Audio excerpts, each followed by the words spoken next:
Welcome to Story Time. I'm going to say this is a fictional story because a lot of it I'll be working from memory and I could get things wrong. So, safer I say it's a fictional story. The space race began in 1955. The contestants were, of course, the Soviet Union, Russia, and Uncle Sam, the USA.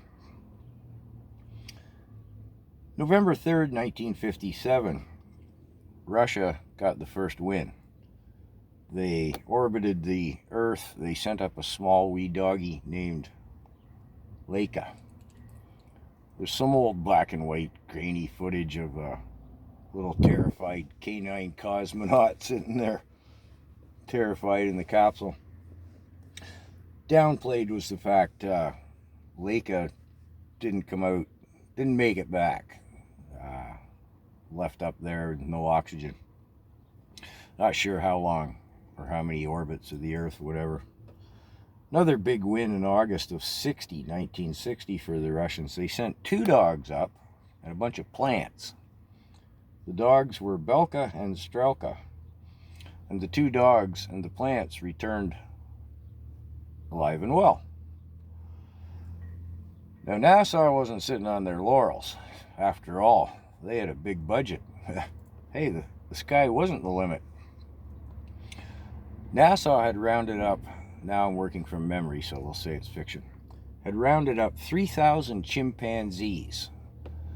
Their plan was they were going to send a chimpanzee up and bring him back. And the chimpanzee was going to perform some PR stunts. He was going to do some stuff while he was up there.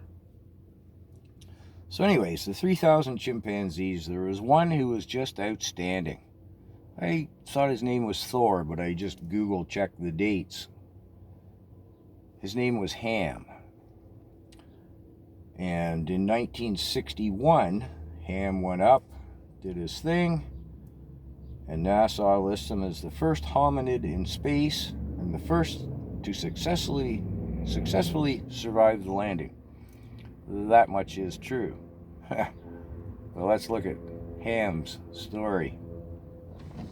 Out of the 3,000 chimpanzees, Ham was a simian Einstein. He was the man. None of the other chimpanzees could come close to him. You know, when the light flashed, he pressed a button to do stuff. I don't know, fire retro rockets or something. Why would they need the chimp to do anything? I don't know. Ask the PR department, right? Anyways, Ham was the man. The others just got sent back to their cages, and Ham was in training. All kinds of footage of him there sitting in a little mock capsule. You know, he's got his astronaut gear on there, and he's, pressing when the lights flash. Well, anyways, Ham decided he didn't want to play anymore. He said, no, just no. Now, what they didn't really tell you at NASA was they were stimulating the training of the apes, chimpanzees, I should say more appropriately, electrically.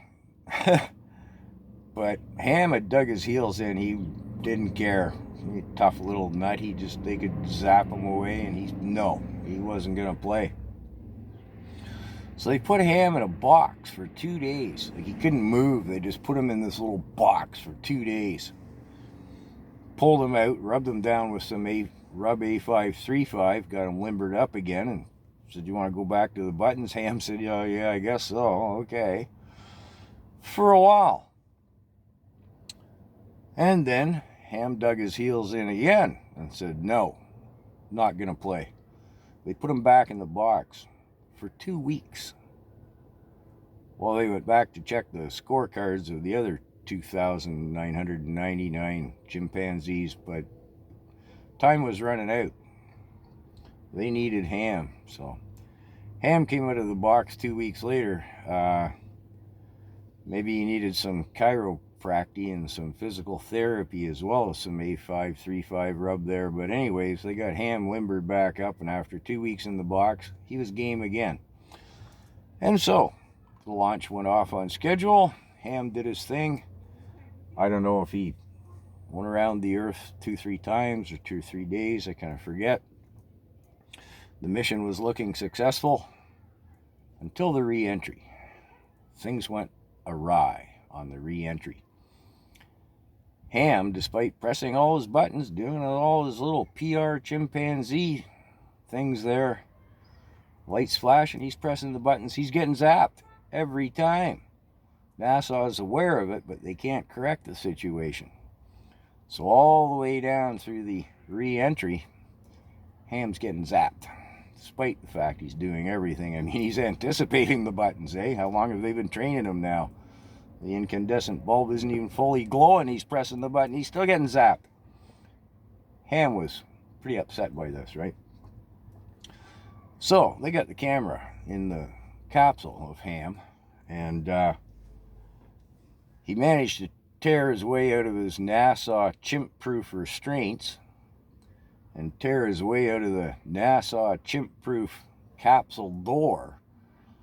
He was waiting when the naval ship steamed up to the capsule, floating in the Pacific there. Ham wasn't in a good mood.